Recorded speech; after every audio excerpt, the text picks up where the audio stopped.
ছাত্র জনতার গণ অভ্যুত্থানের মধ্য দিয়ে যেই ছাত্র সমন্বয়কেরা বা ছাত্র নেতারা আমাদের সামনে নিজেদেরকে বীর হিসেবে উপস্থাপন করলো, তাদের প্রতি সাধারণ মানুষের যে ভালোবাসা, শ্রদ্ধা, সম্মান সৃষ্টি হয়েছিল তা অনেকখানি ম্লান হতে চলেছে। অনেক বেশি বিতর্ক সৃষ্টি হয়েছে এরই মধ্যে তাদেরকে নিয়ে। শেখ হাসিনার সরকারের পতনের পর দিন যতই যাচ্ছে ততই যেন সংগঠনটির নেতাকর্মীদের মধ্যে বিভেদের রেখা স্পষ্ট হচ্ছে, তাদের মতবিরোধ প্রকট হচ্ছে। যে হাসনাত আব্দুল্লাহ বিভিন্ন জায়গায় ছায়া তুমি দৌড়ানি খাইতেছো, কি দরকার ছিল? আর তোমারে কে বলছে যে তুমি পুরা বাংলাদেশের সব ছাত্র সমাজের তুমি প্রতিনিধি? হুট করে এত সমন্বয়ক কোত্থেকে চলে আসলো? আমাদের এখন আর সমন্বয়ক সহ সমন্বয়ক প্যানেল নেই, কারণ আমাদের আন্দোলন শেষ। যারা আইনমন্ত্রীর সাথে মিটিং করে বের হয়ে আন্দোলন সমাপ্ত ঘোষণা করলো, তারা যদি তারেক রহমানকে নিয়ে প্রশ্ন করে তাহলে বুঝতে হবে তাদের মধ্যে হাসিনার আত্মা এখনো ভর করে আছে। এই সমন্বয়ক নামের কয়েকজন ছাত্রলীগ নেতা, আমি গতকাল ফেসদেবী বলে বলছিলাম, আসিফ নাইদ না থাকলে আন্দোলন বিক্রি হয়ে যেত। আমি এখনো বলতেছি। আসসালামু আলাইকুম ওয়া রাহমাতুল্লাহি ওয়া বারাকাতুহু। দেশ কিংবা দেশের বাহিরে দূর দূরান্ত থেকে যারা এখন এই মুহূর্তে ভিডিওটি দেখছেন তাদেরকে অনুরোধ করব, দয়া করে পুরো ভিডিও সম্পূর্ণ দেখবেন ধৈর্য সহকারে। খুবই গুরুত্বপূর্ণ এবং অত্যন্ত ইম্পর্টেন্ট ভিডিও নিয়ে উপস্থিত হয়েছি আপনাদের মাঝে। সুপ্রিয় দর্শক, সম্মানিত বন্ধুগণ, দর্শক শ্রোতা মণ্ডলী, অবশেষে কঠিনভাবে ফেঁসে যাচ্ছে বৈষম্য বিরোধী ছাত্র আন্দোলনের অন্যতম দুই সমন্বয়ক সার্জিস আলম এবং হাসনাত আব্দুল্লাহ। তাদেরকে নিয়ে ওঠা বিতর্ক যেন শেষই হচ্ছে না। একের পর এক নানা বিতর্ক রেশনালের মুখে পড়ছে হাসনাত আব্দুল্লাহ এবং সার্জিস আলম। কেন, কি কারণে, সেটা আপনারা সকলে ইতিমধ্যে জানেন। প্রিয় দর্শক শ্রোতা মণ্ডলী, সার্জিস আলম, হাসনাত আব্দুল্লাহ দুইজনে কিন্তু সাবেক ছাত্রলীগের কর্মী, সাবেক ছাত্রলীগ নেতা। এই দুইজন ব্যক্তি বৈষম্য বিরোধী ছাত্র আন্দোলনের সময় কিছু কিছু কাজ তাদেরকে বিতর্কিত করছে। তারা আন্দোলন হাসিনার কাছে বিক্রি করতে চেয়েছিল, তারা আন্দোলনকে অন্য একটা মোড় দিতে চেয়েছিল বলে অনেকের দাবি। অনেকেই বলছে তারা জাতিসংঘে বেইমানি করছে। যাই হোক, আমরা দেখে আসবো যে সার্জিস আলম হাসনাত আব্দুল্লাহকে নিয়ে কি বলল, কি এমন গোপন তথ্য প্রকাশ করলো। কয়েকটা প্রতিবেদন দেখবো, তারপরে কথা বলবো। ছাত্র জনতার গণ অভ্যুত্থানের মধ্য দিয়ে যেই ছাত্র সমন্বয়কেরা বা ছাত্র নেতারা আমাদের সামনে নিজেদেরকে বীর হিসেবে উপস্থাপন করলো, তাদের প্রতি সাধারণ মানুষের যে ভালোবাসা, শ্রদ্ধা, সম্মান সৃষ্টি হয়েছিল তা অনেকখানি ম্লান হতে চলেছে। অনেক বেশি বিতর্ক সৃষ্টি হয়েছে এরই মধ্যে তাদেরকে নিয়ে। শেখ হাসিনার সরকারের পতনের পর দিন যতই যাচ্ছে ততই যেন সংগঠনটির নেতাকর্মীদের মধ্যে বিভেদের রেখা স্পষ্ট হচ্ছে, তাদের মতবিরোধ প্রকট হচ্ছে এবং তাদের বিভিন্ন কার্যক্রম নিয়ে এরই মধ্যে বিতর্কের সৃষ্টি হয়েছে, যার কারণে দেশের বিভিন্ন স্থানে গণসংযোগ বা মত বিনিময় করতে কোন ধরনের রাষ্ট্র দেশের মানুষ দেখতে চায় বা ছাত্ররা দেখতে চায়, কোন কোন জায়গায় রাষ্ট্র সংস্কার প্রয়োজন, এসব বিষয়ে মত বিনিময় করতে গিয়ে দেশের বিভিন্ন স্থানে বরগুনা, বগুড়া, নারায়ণগঞ্জ, চট্টগ্রাম সহ বিভিন্ন স্থানে তোপের মুখে পড়তে হচ্ছে কেন্দ্রীয় সমন্বয়কদের। তাদেরকে ফিরে আসতে হচ্ছে মত বিনিময় সভা বা অনুষ্ঠানগুলো করতে না পেরে। হাসনাত আব্দুল্লাহরা, সার্জিস আলমরা কেন ফিরে আসতে বাধ্য হচ্ছে, আমাদেরকে একটু ভাববার দরকার। এবং আমরা নিশ্চয়ই কোনো অবস্থাতে তাদের এই জায়গাটিতে দেখতে চাইনি। অনেক বেশি প্রত্যাশা ছিল তাদের কাছে, তারাও অনেক বেশি কমিটেড ছিলেন, কিন্তু কমিটমেন্টের জায়গাতে কোনো ধরনের ত্রুটি এর মধ্যে দেখা দিয়েছে কিনা, তাদের মধ্যে কোনো উচ্চাকাঙ্ক্ষা তৈরি হয়েছে কিনা, এবং ছাত্র নেতাদের অনেকের বিরুদ্ধে যে অভিযোগগুলো এরই মধ্যে উঠেছে তা অনেক বেশি ভয়ঙ্কর। চাঁদাবাজির অভিযোগ উঠেছে এবং বিভিন্ন জায়গায় মত বিনিময় সভা করতে গিয়ে তারা পুলিশ প্রোটেকশন নিচ্ছে।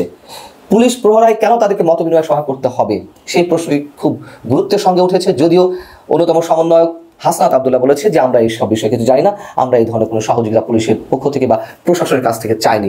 বললেই তো হবে না, আমাদের সামনে তো অনেক কিছু ঘটছে।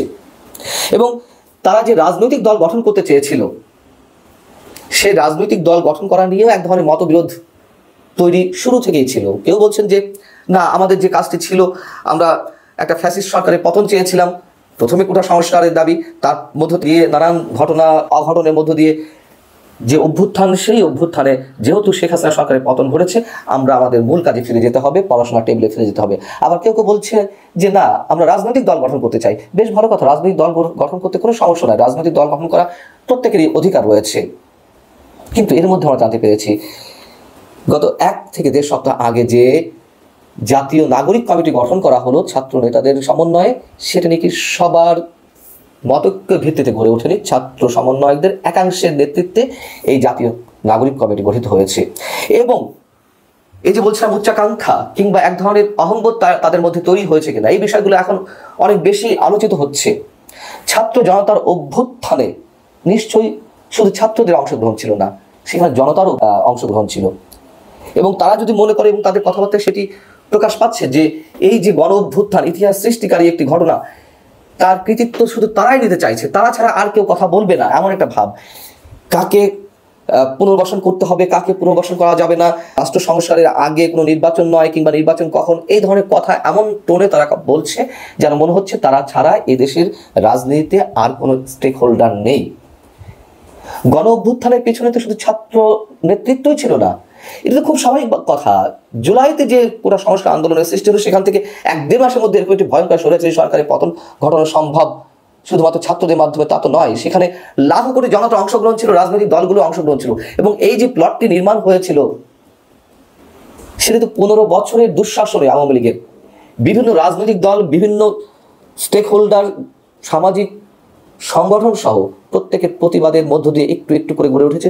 চূড়ান্ত ধাক্কাটা অবশ্যই ছাত্ররা সামনে এসে দিয়েছিল, এটি আমাদেরকে স্বীকার করতে হবে। কিন্তু পুরোটার কৃতিত্ব কেন ছাত্ররা নেবে? যার কারণে রাজনৈতিক দলগুলো যেগুলো রয়েছে সেগুলো ছাত্র নেতাদের বা ছাত্র সমন্বয়কদের এ ধরনের বক্তব্য খুব ভালোভাবে নিচ্ছে না, নেওয়ার কথাও নয়। আমরা এও বলতে শুনছি যে আবার নতুন কোনো কিংস পার্টি গঠন হতে যাচ্ছে কিনা। কিংস পার্টি তো আমরা গঠন হতে দেখেছি, আমরা ওয়ান রিভেনের সময় দেখেছি, আমরা 2023-এও দেখেছি। কিন্তু ফেরদৌস আহমেদ কুরেশির সাবেক ছাত্র নেতার যে রাজনৈতিক দলটি ছিল কিংস পার্টি হিসেবে, কিংবা জেনারেল ইব্রাহিমদের যে কিংস পার্টি, অথবা 2023-এর যে কিংস পার্টিগুলো বিএনএম, বিএসএফ, কি সব দলের যে সৃষ্টি হলো সরকারি বিশেষ সুযোগ সুবিধার মাধ্যমে, সেগুলো তো ইতিহাসে টিকে থাকতে পারেনি। একবারে নিমেষেই কচুর পাতার পানির মতন ম্লান হয়ে গেছে, টুপ করে পড়ে গেছে, সময়ের অতল গহ্বরে হারিয়ে গেছে। পুলিশ প্রোটেকশন নিয়ে, বিশেষ সুযোগ সুবিধা নিয়ে সরকারের কোনো রাজনৈতিক দল গঠনের ইচ্ছা যদি সমন্বয়কদের মধ্যে থেকে থাকে, অনেক বড় ভুল করবে। বরং তারা সাধারণ মানুষের যে ভালোবাসা অর্জন করেছিল তারা সেটুকু নিয়েই থাক, রাজনৈতিক দলও গঠন করুক, কোনো সমস্যা নেই, কিন্তু সাধারণ মানুষের কাতারে এসে সেগুলো করতে হবে। পুলিশ প্রোটেকশন নিয়ে এরই মধ্যে গত রোববার পুলিশ সদর দপ্তরের অপারেশনস শাখা থেকে একটা অফিস আদেশ জারি করা হয়েছে। সেখানে বলা হচ্ছে যে বৈষম্য বিরোধী ছাত্র আন্দোলনের কেন্দ্রীয় সমন্বয়কেরা বিভাগীয় জেলা পর্যায়ের সফর উপলক্ষে নিজ নিজ অধিক্ষেত্রে জেলা প্রশাসক ও স্থানীয় সমন্বয়কদের সঙ্গে সমন্বয় করে প্রয়োজনীয় নিরাপত্তা ব্যবস্থা গ্রহণের জন্য নির্দেশক্রমে অনুরোধ করা হলো। কেন ডিসিদের সঙ্গে সমন্বয় করতে হবে? অন্য কোনো দল কি কোথাও গণসংযোগ করতে গেলে তারা এই সুবিধাটা পাবে? কেন পুলিশ প্রোটেকশনে তারা গণসংযোগ করতে যাবে, মত বিনিময় সভা করতে যাবে? যদিও কেউ কেউ বলেছেন যে আমরা কিছু জানি না সমন্বয়কদের কেউ, কিন্তু আমরা তো দেখছি বিভিন্ন জায়গায় পুলিশ প্রোটেকশনে তারা যাচ্ছে, স্বচক্ষে তো আমরা দেখছি, নানান ধরনের ভিডিও ফুটেজ এগুলো দেখা যাচ্ছে। সবচেয়ে বড় যে বিষয়টা, তারা যে কৃতিত্বের দাবি করছে, গণ অভ্যুত্থানের একক কৃতিত্ব, এখন আমরা যেটি দেখছি যে বর্তমান সময়ের কোনো সমালোচনা করলে, সরকার কিংবা ছাত্র নেতাদের কোনো সমালোচনা করলেই তাকেই স্বৈরাচারের দোষর বানিয়ে ফেলা হচ্ছে। ঠিক একইভাবে 2009 থেকে 2024-এর আগস্ট পর্যন্ত আওয়ামী লীগ সরকার যেমনটা করেছে, তার সমালোচনাকারী সে যে রাজনৈতিক দলেরই হোক না কেন কিংবা যে সংগঠনেই হোক না কেন, তাকে রাজাকার বানিয়ে ফেলা হয়েছে। আর এখন কেউ সমালোচনা করলে তাকে স্বৈরাচারের দোষর বানিয়ে ফেলা হচ্ছে। অথচ যাদেরকে স্বৈরাচারের দোষর বানিয়ে ফেলা হচ্ছে তাদের অনেকেই তো এই গণ অভ্যুত্থানে সরাসরি রাজপথে নেমেছিল। অনেক আওয়ামী পরিবার, অসংখ্য আওয়ামী নেতা কর্মী সমর্থক, তারা এই রাজপথে নেমে এসেছিল গণ অভ্যুত্থানের সময়, সেটিকে আমরা অস্বীকার করতে পারবো? অথচ তাদেরকেও স্বৈরাচারের দোষর বানিয়ে ফেলা হচ্ছে। এই যে অহমিকা বোধ, এগুলোই কিন্তু পতনের মূল কারণ হয়ে দাঁড়ায় যে কোনো কিছু ক্ষেত্রে, যে কোনো ব্যক্তির ক্ষেত্রে। 71 নিয়েও প্রশ্ন তোলা হচ্ছে, এমন একটা অবস্থা যে এই ছাত্র সমন্বয়কদের কেউ কেউ তারা রাজনৈতিক দল গঠনের আগেই, নির্বাচনের আগেই তারা সরকার পরিচালনা করছে, তাদের কথাবার্তায় এমনটাই ফুটে উঠছে। 24-এ গণ আন্দোলনের, গণ অভ্যুত্থানের যে স্পিড, তা আমাদের কাছে কোনো অংশে কম নয়। গণ অভ্যুত্থানের যে নানান ধরনের পারিপার্শ্বিকতা, নানান ধরনের ঘটন অঘটন, নিশ্চয়ই কোনোটির গুরুত্ব আমাদের কাছে কম নয়। যে অসংখ্য মানুষ নিহত হয়েছে, হাজারেরও বেশি, এগুলোকে আমরা মোটেই ছোটভাবে দেখতে চাই না। কিন্তু তাই বলে 71কে উদাহরণ হিসেবে টানা হবে, কম্পেয়ার করা হবে 2024-এর সঙ্গে, 71কে তুচ্ছ তাচ্ছিল্য করা হবে 2024-এর কাছে, এগুলো আমরা মেনে নিতে পারি না। আমরা আমাদের শেকড় ভুলে যেতে চাই না, অস্তিত্ব ভুলে যেতে চাই না। সব কিছুরই একটা সীমা থাকে, নিশ্চয়ই সেই সীমার বাইরে আমরা কেউ যাব না। এবং ছাত্র সমন্বয়কদের কাছে আমাদের যে প্রত্যাশা, অবশ্যই আমরা মনে করব যে হয়তো কোথাও কোনো ভুল ত্রুটি বিচ্যুতি ঘটতেই পারে, সেগুলো তারা শুধরে নেবে, নচেত এমন যে কাউকেই ইতিহাসের অতল গহ্বরে হারিয়ে যেতে হবে। এটাই ইতিহাসের শিক্ষা। যে হাসনাত আব্দুল্লাহ বিভিন্ন জায়গায় ছায়া তুমি দৌড়ানি খাইতেছো, কি দরকার ছিল? আর তোমারে কে বলছে যে তুমি পুরা বাংলাদেশের সব ছাত্র সমাজে তুমি প্রতিনিধি? ত্রাণের বস্তা নিয়ে দেখছি হাসনাত আব্দুল্লাহ মুভ করতেছে। দেশে ছাত্র জনতার এত অভাব পড়ছে, টিএসসিতে ছাত্র জনতার এত অভাব পড়ছিল যে তোমার এই শুটিংটা করতে হবে। তারেক রহমানের বিভিন্ন অবদান নিয়ে, বিএনপির অবদান নিয়ে, বিভিন্ন রাজনৈতিক দলের অবদান নিয়ে বা বিভিন্ন ছাত্র সংগঠনের অবদান নিয়ে তোমরা হাসি ঠাট্টা তামাশা করতেছো। মানে এই যে তোমাদের তুচ্ছ তাচ্ছিল্য, তোমাদের ভিতরে এই যে একটা মানে মানে অহমিকা, এই উদ্ধত্তপূর্ণ, এটা তো তোমরা তো মানে কাদের প্রতিনিধিত্ব করো যায় না, একটা সামান্য ছোট্ট একটা সিন্ডিকেটের প্রতিনিধিত্ব করো তোমরা। কিন্তু সার্জিস আলম, হ্যাঁ, তারপরে সার্জিস আলম আগে কি ছিল? সে একজন খুনি হাসিনার খুব মানে আস্থাভাজন একটা সংগঠন, সন্ত্রাসী লীগের যে ছাত্রলীগ, এই ছাত্রলীগেরই একটা পোস্টের ঢাকা ইউনিভার্সিটির একটা লিডার ছিল, কর্মী ছিল, হোয়াট এভার যাই ছিল। তো এই যে সে মধ্যবিরতি নিয়ে আন্দোলনে আসা, পূর্ব পরিকল্পনার অংশ হিসাবে ছাত্র জনগণের সিম্পিতি নেওয়া, আমরাও উইক হয়ে গেছিলাম তার অভিনয়ের কাছে, আমরাও হার মেনে গেছিলাম। আমরা এত বছর ধরে নিরাপদ সড়ক আন্দোলন 18তে তো আমরাও সংগঠকের ভূমিকায় ছিলাম, কোটা আন্দোলনেও ছিলাম। আমাদের চেয়েও সিনিয়র যারা, এরাও মানে বেলকি খেয়ে গেছে এদের এত সুন্দর সুনিপুণ অভিনয়ের জায়গাগুলোতে। তো এই জায়গাটাতে আমরা যেহেতু বেলকি খাইছি, তো আমাদের কিছু বিষয় পরিষ্কার হওয়া দরকার যে কেন সে আজকে বেলকিগুলো আমাদের খাওয়াইছে। আজকে দেখবেন যে ত্রাণের বস্তা নিয়ে দেখছি হাসনাত আব্দুল্লাহ মুভ করতেছে। দেশে ছাত্র জনতার এত অভাব পড়ছে, টিএসসিতে ছাত্র জনতার এত অভাব পড়ছিল যে তোমার এই শুটিংটা করতে হবে, এই শুটিংটা তোমার করতে হবে। হ্যাঁ, তারপরে এই মানে আমার খুব হাস্যকর লাগে যে আজকে এত এত এত মানে হাসি মানে দুঃখের সাথে আসতেছি যে এত এত শহীদের রক্ত গেল, এত এত মানুষ, 20-30 হাজারেরও বেশি মানুষ আহত, এখনও বিছানায় হাসপাতালের বারান্দায় কান্নাকাটি করতেছে, সঠিক চিকিৎসা পাচ্ছে না।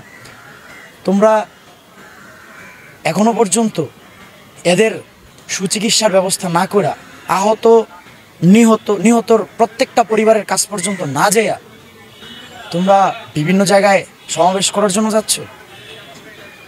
হ্যাঁ, তোমরা বিভিন্ন জায়গায় এই বড় বড় বক্তৃতা, বড় বড় মঞ্চ তৈরি করা, সেখানে কথা বলা, এই যে হাসনাত আব্দুল্লাহ বিভিন্ন জায়গায় ছায়া তুমি দৌড়ানি খাইতেছো, কি দরকার ছিল? আর তোমারে কে বলছে যে তুমি পুরা বাংলাদেশের সব ছাত্র সমাজে তুমি প্রতিনিধি?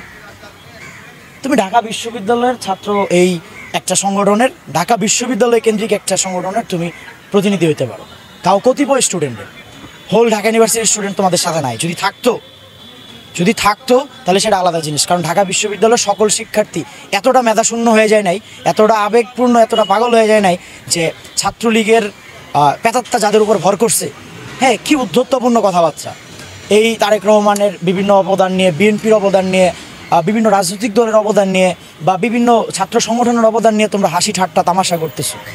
মানে এই যে তোমাদের তুচ্ছ তাচ্ছিল্য, তোমাদের ভিতরে এই যে একটা মানে মানে অহমিকা, এই উদ্ধত্তপূর্ণ, এটা তো তোমরা তো মানে কাদের প্রতিনিধিত্ব করো যায় না, একটা সামান্য ছোট্ট একটা সিন্ডিকেটের প্রতিনিধিত্ব করো তোমরা।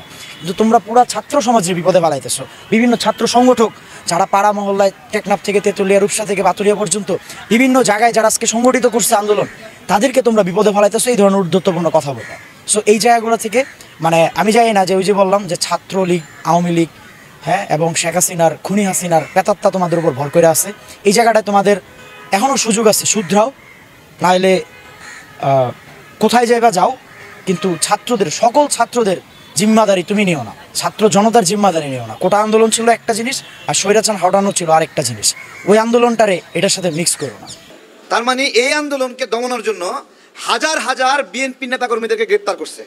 আমার প্রশ্ন হলো, আন্দোলন ছাত্রদের বিএনপি নেতাকর্মীদের কেন গ্রেপ্তার করলো? বুঝেন?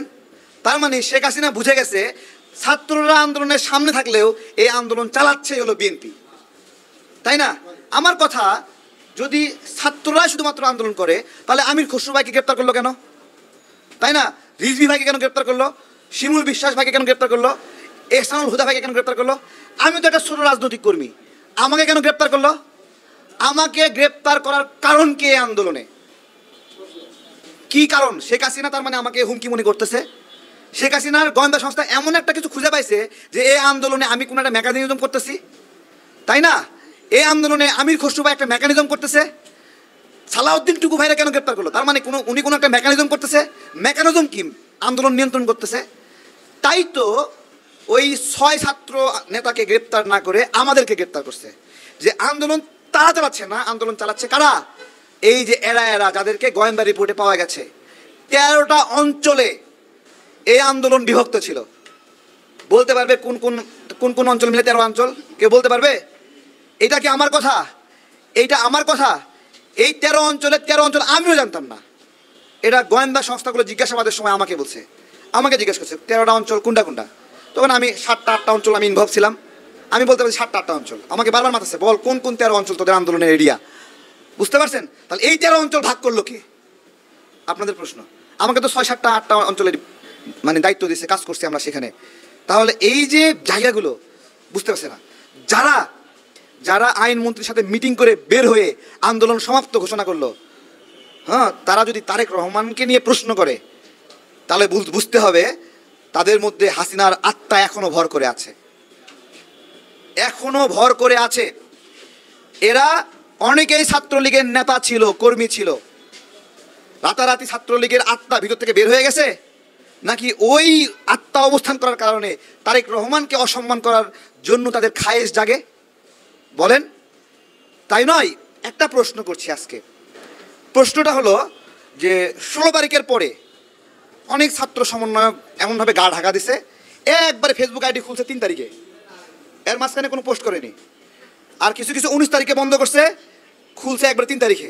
আমার প্রশ্ন, যদি প্রথমত যখন ছাত্ররা ঘোষণা দিল, ছাত্ররা না মানে কিছু ছাত্রলীগ নেতাকর্মী যারা নেতা ছিল এই আন্দোলনের, তারা ঘোষণা দিল, সবাই না, তারা ঘোষণা দিল আমরা, সরকার আমাদের দাবি মেনে নিছে, আদালত থেকে রায় দিছে, আন্দোলন আর দরকার নাই। তারা যখন এই কথাটা বললো তখন তো আন্দোলন বন্ধ হয়ে গেছে নাকি? ঢাকা বিশ্ববিদ্যালয়ে আন্দোলন বন্ধ হয়েছে কিনা? জাহাঙ্গীরনগরে আন্দোলন বন্ধ হয়েছে কিনা? রাজশাহী বিশ্ববিদ্যালয়ে বন্ধ হয়েছে কিনা? শাহজালাল বিজ্ঞান প্রযুক্তি বিশ্ববিদ্যালয়ে বন্ধ হয়েছে কিনা? চট্টগ্রাম বিশ্ববিদ্যালয়ে আন্দোলন বন্ধ হয়েছে কিনা? এই বন্ধ হওয়া আন্দোলন চালু করলো কে? বলেন, কে চালু করলো? কে চালু করলো? তার প্রশ্নের উত্তর ওখানে রয়েছে যে কাদেরকে সরকার টার্গেট করে করে গ্রেপ্তার করছিল, তারাই ছিল এই আন্দোলনের পরবর্তী স্তরের কলকাঠি নাড়া ব্যক্তি। প্রথম স্তরে কোটার আন্দোলন হয়েছে, দ্বিতীয় স্তরে লাঠি হাতে নিয়ে বলছি কোটা নয়, দেশের মালিকানা বুঝে নিতে এসেছি। ঘোষণা দেওয়ার কেউ ছিল না, লন্ডন থেকে বলতেছে ঘোষণা দিয়ে দাও, দিয়ে দাও। শেখ হাসিনা বসলে লাশের সঙ্গে বসবে। আমার প্রথম বক্তব্য যে আমরা কোনো আটক হওয়া ছাত্র নেতার বক্তব্যে আন্দোলন বন্ধ করব না। আমরা বলছি আন্দোলন এখন জনগণের মতামতে চলবে, জনগণের কর্তৃত্ব চলবে। কোনো আটক হওয়া নেতার কথায় আন্দোলন বন্ধ হবে না। যদি আলোচনা হয় হাসিনার, লাশের সঙ্গে হতে হবে। বলছিলাম আনিসুল হক ছাত্রদের সঙ্গে মিটিং করে লাভ নাই, ছাত্র নেতাদের সঙ্গে মিটিং করে লাভ নাই, ওই মিটিং আমরা মানি না। মিটিং করলে করতে হবে আবু সাইদের সঙ্গে, যারা রাজনৈতিক অবদান নিয়ে নোংরামি করছেন, রাজনৈতিক অবদানকে বলছেন গত 15 বছরে বাল ছিঁড়ছ। তো গত 15 বছরে যে মানুষগুলো মারা গেল ওরা কি বাল ছিঁড়ছে না? ওদের জীবনের দাম নাই, তাই না? কি দাম নাই তাদের জীবনের? এক একটা অ্যাক্টিভিস্ট 15 বছর ধরে লড়াই করে করে বয়ান রেডি করছে, জনগণকে প্রস্তুত করছে মানসিকভাবে, মানসিকভাবে প্রস্তুত হয়েছে জনগণ। তারপরে না মানুষ নামছে। কোটার আন্দোলন শেষ হলে যে আন্দোলনটা শুরু হয়েছে ওইটা হলো গণতন্ত্রের আন্দোলন, ওইটা হলো মানুষের ভোটের জন্য যে ক্ষুধা, ভোট দিতে পারে না সেই জন্য আন্দোলন, ওইটা যে ন্যায় বিচার বঞ্চিত মানুষ তার জন্য আন্দোলন। সুতরাং সেই আন্দোলনের যারা অংশ তাদেরকে অসম্মান করলে হবে না। এই আন্দোলনে সবাই মিলে বুক পেতে দিলাম, সবাই মিলে মরল। প্রথম শিবির ছাত্র শিবিরের নেতা, দ্বিতীয় শহীদ প্রথম শহীদ ছাত্র শিবিরের নেতা, দ্বিতীয় শহীদ ছাত্র দলের নেতা, চতুর্থ শহীদ ছাত্র দলের নেতা, এভাবে 200 ছাত্রদল যুবদল লোক বিএনপির লোকেরা মারা গেল, কয়েক হাজার আহত হলো, সব এখন ভাষায় দিতে চায়, সব ভাষায় দিতে চায়। আমি বলি তাহলে একটা কাজ করেন, এই বাংলাদেশ থেকে বিএনপি নামের দলটা পুরোপুরি বন্ধ হয়ে যাক, শিবির নামের সংগঠন বন্ধ হয়ে যাক, সবাই নিষ্ক্রিয় হয়ে যাক। ধরেন তারা কখনো ছিলই না। হাসিনা বাংলাদেশের কর্তৃত্ব নিতে কয় মিনিট লাগবে বলেন? কয় মিনিট লাগবে? কয় মিনিটের উত্তেজনা ধরে রাখতে পারবে এই সমন্বয়ক নামের কয়েকজন ছাত্রলীগ নেতা? আমি গতকাল ফেসদেবী বলে বলছিলাম, আসিফ নাহিদ না থাকলে আন্দোলন বিক্রি হয়ে যেত। আমি এখনও বলতেছি, আসিফ নাহিদ না থাকলে আন্দোলন বিক্রি হয়ে যেত। আমার মতো আপনারাও দুশ্চিন্তায় ছিলেন যে এটা কি, এই সার্জিস কি বলে, এগুলা রে আব্দুল্লাহ এগুলো কি বলে, এটা তো সরকারের পক্ষে কথা বলতেছে। আজকে দেশ সফল হয়েছে, তাদের অবদান আছে, আমাদের অবদান নাই, কেন ভাগ করে ফেলা হচ্ছে? এই ভাগ আপনারা মানে যেভাবে বলতেছে, বিএনপির কেউ একজন কথা বললেই, রাজনৈতিক নেতাকর্মীরা কথা বললেই খালি কমেন্টে আসে বলে 15 বছর বাল শীর্ষ। এই কমেন্টগুলো কারা বলে জানেন? হ্যাঁ, হাসিনার পলানোর পরে হাসিনার জন্য যে সকল নেতাকর্মীরা, আওয়ামী লীগের নেতাকর্মীরা শীর্ষে, অনেক শীর্ষে না, তারা না পাইরা কমেন্টে আসে এখন ওই একই সুরে বলাতে বলতে পারে না জয় বাংলা, এখন বলে 15 বছর কি শীর্ষ। এই কমেন্ট দেখলেই বলবেন যে এরা হলো আওয়ামী লীগের এজেন্ট, এগুলো দেখলেই বলবেন, ঠিক আছে? বলবেন আমাদের দেশের মানুষের লড়াই ভোটাধিকারের জন্য, গণতন্ত্রের জন্য একটা দীর্ঘ সময়ের তৃষ্ণা, সেই তৃষ্ণার লড়াই শেষ হয় নাই। জনগণের প্রতিনিধি ছাড়া সেই সরকার শক্তিশালী হয় না। গার্মেন্টস সেক্টরে সামান্য আন্দোলনে সরকার কেন ভয় পাচ্ছে? কারণ এই সরকারের ওই শক্তিমত্তা নাই যেটা একটা রাজনৈতিক সরকারের শক্তিমত্তা থাকে একটা সেক্টর নিয়ন্ত্রণ করার জন্য। কেন ইন্টারমিডিয়েটের ছাত্ররা কয়েকটা মানে হলো ছাত্র আইসা সরকারকে বাধ্য করলো ইন্টারের পরীক্ষা বাতিল করতে? বলেন কেন বাতিল করলো? কারণ দুর্বল সরকার। আমি আপনাদেরকে বলি, আপনারা কে কে বিশ্বাস করেন যে এই সরকার দ্বারা শেখ হাসিনার বিচার করা সম্ভব? বলেন আপনারা কে কে বিশ্বাস করেন যে গণহত্যার দায়ে অভিযুক্ত শেখ হাসিনাকে এই সরকার ফাঁসি দিবে? বলেন কে কে বিশ্বাস করেন? বলেন কে কে বিশ্বাস করেন গণহত্যার দায়ে আপনার হলো এখানে ওই যে কি আইনমন্ত্রীরা ফাঁসি দিবে? গণহত্যার দায়ে আপনার বেক্সিমকোর দরবেশ ব্যাপারে ফাঁসি দিবে? কে কে বিশ্বাস করেন? কারো বিশ্বাস আছে? তাহলে আপনারা কি চান না ফাঁসি হোক? ওদের চান না ফাঁসি হোক? তাহলে ফাঁসি দিতে পারবে যে সরকার, জনগণের সরকার, সেই সরকারের ক্ষমতায় আসা দরকার না? বলেন ফাঁসি চান কিনা এদের? হ্যাঁ, কত মানুষ হত্যা করছে, কোনো মায়া করছে? তাদের মধ্যে ওই ফিলিংসটাই নাই। যারা ভাই চোখের সামনে মারা গেছে আমাদের ভাইয়েরা, হাঁটু গেড়ে ক্রলিং করে, সেনাবাহিনীর প্রশিক্ষণ নাই, ক্রলিং করে গিয়ে একটা করে লাশ টানে নিয়ে আসছি, রক্ত গড়ে যাচ্ছে, টানে নিয়ে আসছি, হাঁটু দিয়ে হামাগুড়ি দিয়ে, সেনাবাহিনীর প্রশিক্ষণ নাই, কিন্তু দিছি, নিয়ে আসার পরে সাই করে উপর দিয়ে বন্দুকের গুলি যাচ্ছে। এই লড়াইয়ের স্মৃতি নিয়ে আমরা আমাদেরকে অপমান করবে? যারা অপমান করতে চায় বলতেছি তাদের কয়জন মারা গেছে দেখাক, কয়জন মারা গেছে বলেন। যেদিন বিজিবিকে আত্মসমর্পণ করলাম ঢাকায় বিজিবি তো আমার নেতৃত্বে আত্মসমর্পণ করছে নাকি? এটা বিশ্বাস করেন তো যে আমার টিমের কাছে আত্মসমর্পণ করছে রামপুরা ব্রিজে? আমার টিম বলতে আমরা যারা করছি তাদের সবাই টিম, আমরা সবাই মিলে করছি। 5 দিক থেকে 8 বার চেষ্টা করে নভেম্বরে বিজিবিকে আত্মসমর্পণ করাইছি, ঠিক আছে? এই বিজিবি আত্মসমর্পণ যে করালাম, বাংলাদেশের প্রথম কোনো বাহিনী আত্মসমর্পণ করছে, এই মর্যাদাটা আমাদের। তাহলে আমরা যারা রাজনৈতিক কর্মীরা জীবনের ঝুঁকি নিয়ে এই কাজটা করলাম, তাদেরকে উড়াই দেবে? আমি তো বলতেছি যে এই বিপ্লবের যারা মহানায়ক, জায়গায় শক্ত কর্তৃত্ব বজায় রাখছে, মানুষকে সংগঠিত করছে, ধরেন মোহাম্মদপুর এলাকা, তারপরে বাড়িধারা বসুন্ধরা এলাকায়, তারপরে বাড্ডা, রামপুরা, যাত্রাবাড়ি, এই 13টা অঞ্চলে 13টা বীর আছে তো অন্তত, তাই না? কি ছিল না? 13টা সংগঠক ছিল। সেই সংগঠকদের কেউ চিনাই দিছে, কেউ পরিচয় করা দিছে।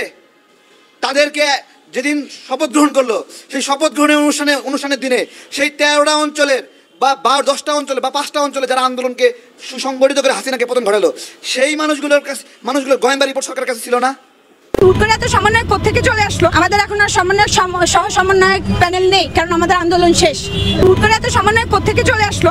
ইভেন আমি সঞ্জু চৌধুরীর মানে আমার তখনকার অবস্থান নিয়েও এখন তারা প্রশ্ন তুলছে যে আপনি কে? তা আমি বলবো আসলে এগুলো সুবিধাবাদী লোক। যদি তারা ক্যাম্পাসে করতে চায় আমরা শক্ত হাতে তাদেরকে প্রতিহত করব। প্রশাসন চায়, আসলে এখানে অনেক কিছু জড়িত, সিন্ডিকেট জড়িত, প্রশাসন জড়িত, শিক্ষার্থী জড়িত, সাধারণ শিক্ষার্থী জড়িত। এখন সাধারণ ভিসি স্যারকে আমরা স্মারকলিপি দেওয়ার পর ভিসি স্যার বলেছে যে যদি সাধারণ শিক্ষার্থীরা চায় যে ক্যাম্পাসে পলিটিক্স মুক্ত থাকবে তাহলে আমরা ডাকসুকে সচল করে তারপর ক্যাম্পাস থেকে বিভিন্ন দলীয় রাজনীতি মুক্ত করবো। আমরা তো বলি এই যে রাজনীতি মুক্ত ক্যাম্পাস, আমরা বলেছি দলীয় রাজনীতি মুক্ত ক্যাম্পাস। অবশ্যই ঢাকা বিশ্ববিদ্যালয়ের সাথে বাংলাদেশের রাজনীতির একটা সুদূর প্রসারী সম্পর্ক রয়েছে, একটা অতীত রয়েছে। যত জয় এসেছে সব ঢাকা বিশ্ববিদ্যালয়ের রাজনীতি চর্চার মধ্য দিয়েই হয়েছে। সেক্ষেত্রে আমাদের রাজনীতি চর্চার জন্য যেহেতু ডাকসু আছে, ছাত্র সংসদ আছে, আমরা ছাত্র সংসদের মধ্যে দিয়ে আমাদের রাজনীতিটাকে সচল করার চেষ্টা করব। আর আমরা শুধুমাত্র এখন ছাত্র সংসদই চাই, বাট আমরা ছাত্র সংসদে যারা নির্বাচন করবে আমরা সেখানেও কোনো দলীয় প্যানেল থেকে কাউকে দাঁড়াতে দিব না। যখন আমরা দেখেছি যে এখন হয়তো বা নির্বাচন নেই বা অন্তর্বর্তীকালীন সরকার চলছে, তখন কোনো দলীয় দল ক্ষমতায় যায়, দেখা যাচ্ছে বিএনপি হোক, আওয়ামী লীগ হোক, জামাত হোক, যেই হোক না কেন, তখন কিন্তু তার যে ছাত্র সংগঠন সেটি কিন্তু ক্যাম্পাসে আধিপত্য বিস্তারের চেষ্টা করে। তাদের হাতে যখন ক্ষমতা থাকে সেক্ষেত্রে তখন আপনারা কি করবেন? এই জন্য আমরা সিন্ডিকেটের মাধ্যমে বিষয়টা ভিসি স্যারের মধ্য দিয়ে আইন করে তারপর ক্যাম্পাসে রাজনীতিটা বন্ধ ঘোষণা করবো ইনশাআল্লাহ। যার জন্য আমরা ভিসি স্যারের সাথে, আমাদের প্রক্টর স্যারের সাথে আমরা বসেছি। আর আমরা আশাবাদী যে আসলে এই আপনি যে কোশ্চেনটা করলেন এইটা ভেবেই আসলে আমরা আইন করার জন্য একমত পোষণ করেছি সবাই, যে একটা আইন হয়ে গেলে আর একটা চর্চার মধ্য দিয়ে যখন আমরা আশাবাদী যে আরো 3 বছর 4 বছর আমাদের তত্ত্বাবধায়ক সরকার, অন্তর্বর্তীকালীন সরকার থাকবেন।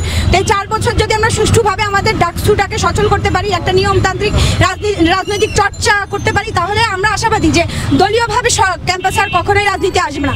যদি আসে তাহলে সাধারণ শিক্ষার্থীরা আবার মাঠে নামবে।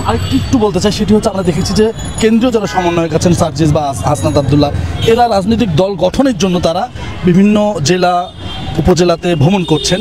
উদ্দেশ্য কিন্তু এটাই, আমরা পরোক্ষভাবে হোক বা প্রত্যক্ষভাবে হোক, এটাই কিন্তু উদ্দেশ্য। সেক্ষেত্রে তারা তো এখনও ছাত্র, তার মানে ছাত্র রাজনীতি কিন্তু তারা করছে। অর্থাৎ তারা যদি রাজনৈতিক দল করে, তারা যদি রাজনীতি করতে চায় ক্যাম্পাসে, সেক্ষেত্রে কারা বাধা দেবে? যদি তারা ক্যাম্পাসে করতে চায় আমরা শক্ত হাতে তাদেরকে প্রতিহত করব। আমাদের এখন আর সহ সমন্বয়ক প্যানেল নেই, কারণ আমাদের আন্দোলন শেষ। যে আন্দোলনের জন্য আমরা সমন্বয়ক গঠন করেছি সেই আন্দোলন থেকে আমরা স্বৈরশাসককে সরিয়ে ফেলেছি। এখন আমাদের আন্দোলন শেষ, আমাদের সমন্বয়ক প্যানেল শেষ। যদিও কেউ রাষ্ট্রীয়ভাবে তারা সমন্বয়কের দায়িত্ব পালন করতে চায় সেটা তাদের ব্যক্তিগত বিষয়। ক্যাম্পাসে যদি তারা রাজনীতি ফেরাতে চায় আমরা শক্তভাবে প্রতিহত করব। আর পুরো বাংলাদেশ তাদের জন্য খোলা পড়ে আছে। অবশ্যই এখন দেশে একটা রাজনৈতিক দল প্রয়োজন রাষ্ট্রীয়ভাবে। সেক্ষেত্রে যদি তারা আসলে, আমি জানি না তাদের উদ্দেশ্য কি, আমি যতটুকু জানি তারা শহীদদের সাথে, শহীদ ফ্যামিলিদের সাথে কথা বলতে গিয়েছে বা রাষ্ট্রীয়ভাবে মত বিনিময় করতে গিয়েছে। যদি ওই জিনিসটা সঠিক হয়, যদি আপনার বলা যে উদ্দেশ্য আপনি বলেছেন সেটা সঠিক না হয়ে বেঠিক হয়, তাহলে আমি তাদেরকে সাধুবাদ জানাবো যে অবশ্যই এখন দেশে একটা রাজনৈতিক দল গঠন করা জরুরি, যেটা জনগণের জন্য কাজ করবে। সমন্বয়কের বিভিন্ন জেলা যে কমিটিও গঠন করছে, সমন্বয়কদের কমিটি, এই যে সমন্বয়কদের কমিটি, এটা তো আসলে কিভাবে দেখছেন আপনি? আমি আসলে ধিক্কার জানাবো। আমি আসলে একটু এইভাবে কথা বলা মানুষ, কারণ যখন আন্দোলনটা হলো তখন আমাদেরকে খুঁজে খুঁজে সমন্বয়ক ধরতে হয়েছে। কেউ সমন্বয়ক হতে চায়নি, কারণ তখন যে ফ্যাসিবাদী সরকার ছিল তাদের একটা আশঙ্কা ছিল যে তাদেরকে গুম করে ফেলবে, মেরে ফেলবে, একটা হুমকি ধমকির বিষয় ছিল। এই জন্য কেউ সমন্বয়ক হতে চায়। এখন হুট করে এত সমন্বয়ক কোত্থেকে চলে আসলো? ইভেন আমি সাজু চৌধুরীর মানে আমার তখনকার অবস্থান নিয়েও এখন তারা প্রশ্ন তুলছে যে আপনি কে। তা আমি বলবো আসলে এগুলো সুবিধাবাদী লোক, এরাই ভবিষ্যতে রাজনীতি করবে। আমাদের মতো যারা আছে আমরা হয়তো গবেষণার দিকে চলে যাব। বলতে চাই সেটি হচ্ছে আপনার মতামত আপনি ব্যক্তিগত দিবেন, আপনার ইচ্ছা, যদি প্রশ্ন মনে করেন যে উত্তর দেওয়ার দরকার দিবেন না। সেটি হচ্ছে আমরা জানি যে হাসনাত আব্দুল্লাহ সার্জিস এখনো স্টুডেন্ট, কিন্তু বিভিন্ন জেলা বিভিন্ন ভ্রমণ করতেছে, অর্থ কোথায় পাচ্ছে? আপনারা জানেন, আমাকে কেন কন্ট্রোভার্সিতে ফেলছেন? আপনারা জানেন যখন কেউ উঠে বাংলাদেশে তখন ওই যে ব্যবসায়ীরা, বিভিন্ন সিটি গ্রুপেরা, বিভিন্ন গ্রুপ অ্যান্ড কোম্পানি, ফার্মার লোকেরা তাদেরকে গাড়ি দিয়ে দেয়, তারা গাড়িতে ঘুরে, তাদেরকে ক্যাশ দিয়ে দেয়, তারা ক্যাশ খরচ করে। সম্মানিত দর্শক শ্রোতা মণ্ডলী, সুপ্রিয় বন্ধুগণ, আপনারা দেখতে পারলেন সার্জিস এবং হাসনাত আব্দুল্লাহকে কঠোরভাবে ধোলাই করল। এখন আপনারা জানাবেন আপনাদের অভিমত, ব্যক্তিগত অপিনিয়ন, আপনারা কি বলবেন, আসলে আপনাদের কি বলারই বা রয়েছে। হাসনাত আব্দুল্লাহ, সার্জিস আলম, তাদেরকে নিয়ে ওঠা বিতর্ক নিয়ে আমার কিছু বলার নাই। শুধুমাত্র এতটুকুই বলবো, আজকে হাসনাত আব্দুল্লাহ এবং সার্জিস আলমকে নিয়ে বিতর্ক উঠছে, কারণ তারা দুইজনই ছাত্রলীগের সাবেক কর্মী। এই জন্য তাদেরকে নিয়ে বিতর্ক উঠছে বারবার। যদি তারা ছাত্রলীগের কর্মী না হতো, সাবেক কর্মী না হতো, তাহলে অবশ্যই তাদেরকে নিয়ে কখনোই বিতর্ক উঠত না। প্রিয় দর্শক শ্রোতা মণ্ডলী, দিন শেষে একটা কথা বলবো, ভুল ত্রুটি ক্ষমা করে দিয়ে সকলের এগিয়ে যেতে হবে সামনের দিকে। সামনের দিনগুলো যাতে আমরা সুন্দর করে বাংলাদেশকে সাজাতে পারি, সেই লক্ষ্যে আমাদের এগোতে হবে। সকল ভেদাভেদ বিভেদ ভুলে গিয়ে আমরা এক হয়ে ঐক্যবদ্ধ হয়ে সামনে এগোই, এটাই আমাদের প্রতিশ্রুতি হওয়া উচিত। তবে সার্জিস এবং হাসনাত যদি কোনো অন্যায় করে থাকে, তার যদি কোনো অপরাধ থাকে, তাহলে অবশ্যই সেটা খতিয়ে দেখবে দেশের জনতা, দেশের মানুষ, এবং সেই পর্যায়ে তাদেরকে সাজা দেওয়া হবে। প্রিয় দর্শক শ্রোতা মণ্ডলী, আপনারা আপনাদের মতামত কমেন্ট করবেন, কমেন্টে আপনাদের অপিনিয়ন লিখে জানাবেন। ভালো থাকবেন, সুস্থ থাকবেন। আজকের মতো বিদায় নিতে চাই আপনাদের কাছ থেকে। আল্লাহ হাফেজ।